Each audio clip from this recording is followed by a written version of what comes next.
Salut à tous, je m'appelle Antoine Caron et je suis heureux de vous accueillir sur cette chaîne dédiée à la pêche. Ici, je partage des astuces sur la pêche, le choix des appâts et des leurres, et j'aide également les débutants. Abonnez-vous pour rester toujours au courant. Et maintenant, passons au sujet du jour. Bonjour à tous. Dans cette vidéo, je vais vous emmener avec moi à la découverte de la pêche des salmonidés dans les lacs de montagne. Nous allons explorer ensemble des randonnées à couper le souffle tout en apprenant différentes techniques de pêche adaptées à ces environnements uniques. Que vous soyez débutant ou pêcheur expérimenté, je partagerai des conseils pratiques et des astuces pour maximiser vos chances de succès. Préparez-vous à plonger dans l'univers fascinant de la pêche en montagne. Écoutez cet article. La pêche dans les lacs de montagne est une pratique estivale attendue par de nombreux passionnés qui apprécient tout autant le calme et la randonnée dans des cadres sublimes que des techniques de pêche diversifiées pour rechercher différentes espèces de salmonidés. Randonnée et bivouac en altitude. La randonnée fait partie intégrante de la session de pêche. Quelques heures de marche, et les pêcheurs se retrouveront souvent seuls au bord de l'eau. Un trip de plusieurs jours permet d'explorer différents plans d'eau et de mieux apprécier ces instants passés en altitude. Le sac à dos doit être préparé en conséquence. Le choix de la tente et d'un sac de couchage adapté sont primordiaux. Les provisions devront être bien pensées.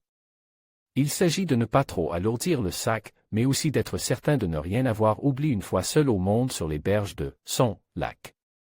Varier ces techniques de pêche pour s'adapter aux situations. De nombreuses techniques peuvent être efficaces en montagne. La pêche aux appâts naturels est très pratiquée en altitude, car elle donne de bons résultats. Que ce soit au ver de terre ou à la teigne achetée en plaine, mais aussi en dénichant des appâts directement sur place. Petits bouchons voire bulles d'eau sont souvent de sortie, mais c'est surtout à la bombette ou aux flotteurs coulissants, par exemple de type Wagley, qu'il est possible de faire de belles sessions. La pêche au leurre peut se révéler très productive, les choix sont multiples rien que pour cette technique. Cuillère, verron manie, petits leurres souples et poissons nageurs sont souvent de bons compagnons au bord d'un lac d'altitude et permettent de décider les jolis sujets. Des pêches itinérantes où il faut battre du terrain, prospecter les bordures, ne pas hésiter à faire le tour du lac pour aller débusquer les gros spécimens. Au moment où le coup du soir approche, il peut être utile d'avoir sorti le fouet de son fourreau. Lorsqu'une éclosion se produit et que le plan d'eau se met en ébullition, les poissons peuvent ne vouloir s'alimenter que sur les insectes.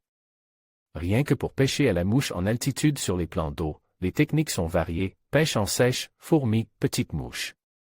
D'ensemble noir, chironome, qui constitue une partie importante de l'alimentation des truites, pêche en noyer, par exemple. Partant couvert, ou lorsque pluie ou vent viennent agiter quelque peu la surface de l'eau, seront les principales alternatives. Il faut aussi savoir adapter ses approches en fonction des espèces de poissons ciblés. Pour pêcher le cristivomé par exemple, il faudra souvent allonger ses lancers, explorer les profondeurs du lac, miser sur le coucher et le lever du soleil pour ce prédateur spécifique. Lorsque les journées sont calmes sur les plans d'eau, d'autres alternatives peuvent s'offrir aux pêcheurs, soit aller explorer un sommet en laissant son matériel se reposer, soit aller pêcher les torrents au toc. À la rencontre de petites farios sauvages et combatives à souhait.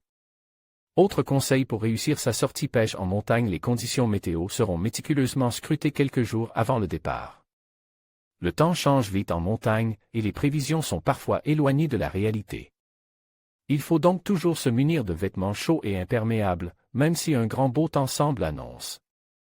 Avant partir, surtout si la randonnée s'effectue en solitaire, il est toujours plus sage d'informer son entourage sur le trajet prévu. Il va sans dire que lors de la visite de cadres aussi grandioses, ramener ses déchets chez soi ou à la poubelle la plus proche est un impératif pour chacun d'entre nous. Il n'est d'ailleurs pas rare de ramener aussi quelques résidus, oubliés, par des promeneurs peu respectueux de la montagne. En conclusion, la pêche des salmonidés en lac de montagne offre une expérience unique alliant la beauté des paysages et la diversité des techniques de pêche.